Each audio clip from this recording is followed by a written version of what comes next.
public health, biology major, and so I've been after school I was a pre-treatment inspector for about 6 years with Logan City.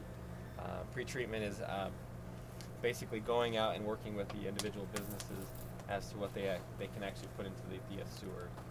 Businesses as small as a garage or even a dentist office, to a large business like Icon or like Shriver's, like I mentioned. And we monitor the businesses in those 7 cities that we receive wastewater from. So it actually keeps us quite busy monitoring them.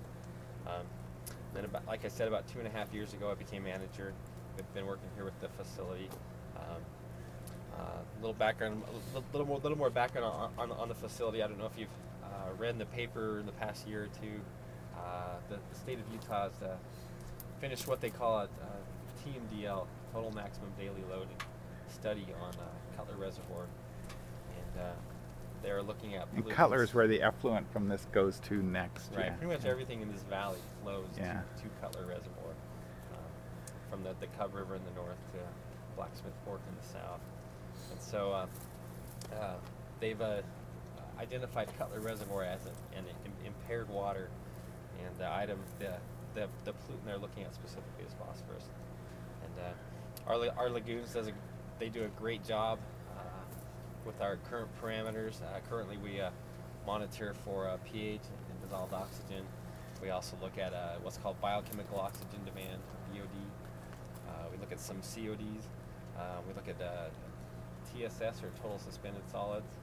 We look at ammonia. We monitor for phosphorus, just to kind of give us a baseline on that.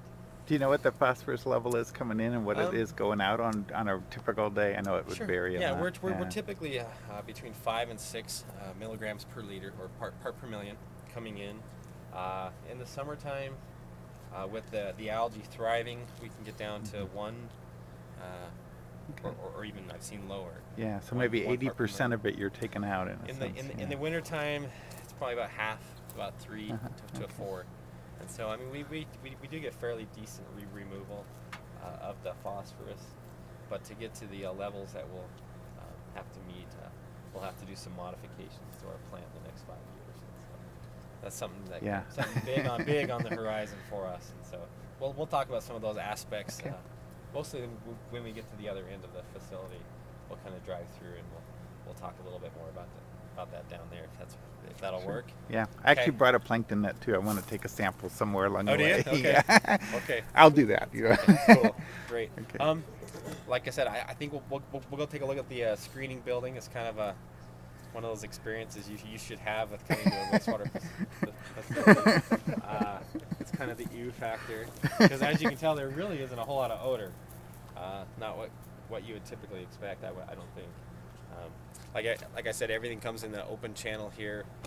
It's screened in another open channel right here.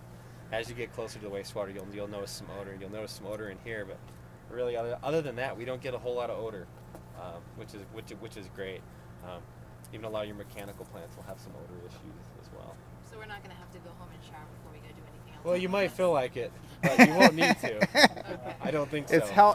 It's okay health-wise anyway. As long as you stay out of the water, you should be good. Okay. So, but yeah, we'll just head up the stairs and walk around the other side of the building, and we'll kind of go in there.